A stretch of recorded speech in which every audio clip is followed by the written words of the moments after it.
Voilà, mais ça vient donc d'une époque plus ancienne. On a réécrit le mythe, hein, parce qu'en général, ça se passe comme ça. Il y a un mythe, quand il n'est plus tellement utilisable, on le réécrit sous forme de légende, puis après, ça devient un roman, puis après, on écrit des versions différentes du roman. Puis à la fin, là, je ne sais pas combien de Mélusine. Bon, c'est plus tout à fait la Mélusine authentique, hein. Donc, c'est en rapport, puisque l'origine de l'histoire est dans le Poitou, à la famille de Lusignan. Hein, donc il y a un conte de Lusignan par là, très très important. Et donc on est dans l'histoire où une fée, donc une personne, un personnage d'un monde non humain a contact avec un humain. Alors, dans les histoires anciennes, si vous lisez le Mahabharata pour l'Inde, hein, là, c'est des dieux qui ont contact avec des humaines. On dit que la princesse une telle ou la reine X est enfantée par le dieu soleil, le dieu du vent, le dieu ceci, etc. Et au Moyen-Âge, on a plutôt l'inverse. Ce sont des femmes d'un autre plan qui veulent commerce, entre guillemets, avec un humain. Et c'est la dame qui séduit, bien sûr, c'est une beauté sensationnelle, c'est comme... la nymphe Lorelai dont je parlais tout à l'heure, nymphe des eaux, hein, qui veut épouser un humain. C'est elle qui fait la demande à l'humain, au sujet masculin.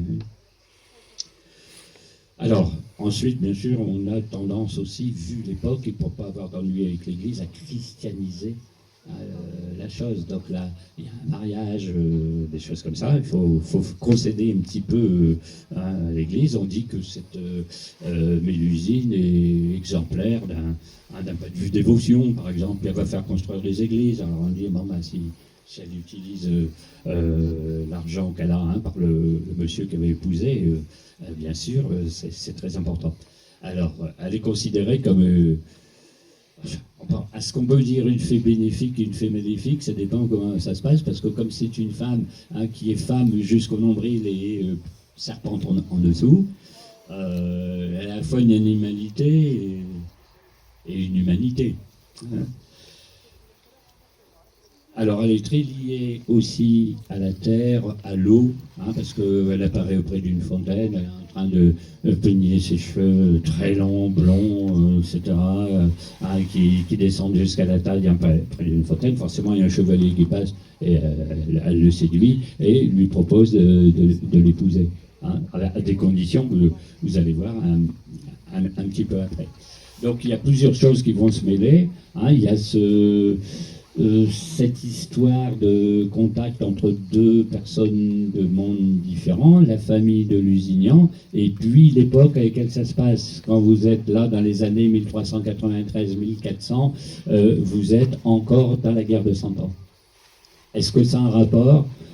En fait, oui, hein, parce que le pays va très mal. De raconter une belle histoire, ça pouvait être un sens. La chevalerie décline beaucoup, parce que je dis que la caste guerrière des chevaliers fait pas grand-chose pour qu'on sorte de la guerre de 100 ans, en particulier en la gagnant. C'est bien de redorer le blason d'une famille comme les Lusignans.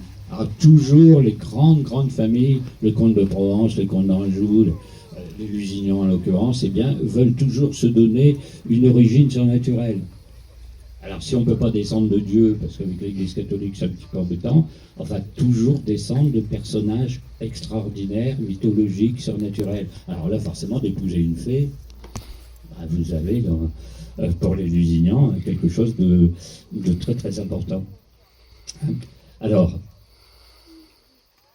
il est bien certain que le nom est un peu curieux. Si on va dire Mélusine, mais c'est quoi l'étymologie? C'est de où ça vient? Alors il y a plusieurs termes. Il y en a qui ont dit c'est tout simplement Lusignan. Mélusine, c'est Mélusignan, donc c'est voilà, c'est la famille de Lusignan. C'est dans le nom, c'est un anagramme avec Lusignan. Bon, c'est pas très probant. Hein. Alors il y a aussi Mère Lucine, mère comme la mère, hein, plus loin Lucine. Bon, ça veut dire Lucine, Lucie, c'est la lumière. Donc Mère Lucine, et bien certain, c'est la mère lumineuse. Ah, c'est quelque chose qui attrait la lumière. Donc là, on est déjà dans un contexte particulier. Si on cherche dans les mythes celtiques, Béluse, il y a une Lucine Sol dans le celtisme. C'est l'ancienne déesse celtique du soleil. Donc là, ça a rapport avec le soleil, mais on a comment dire, un mythe de la lumière aussi.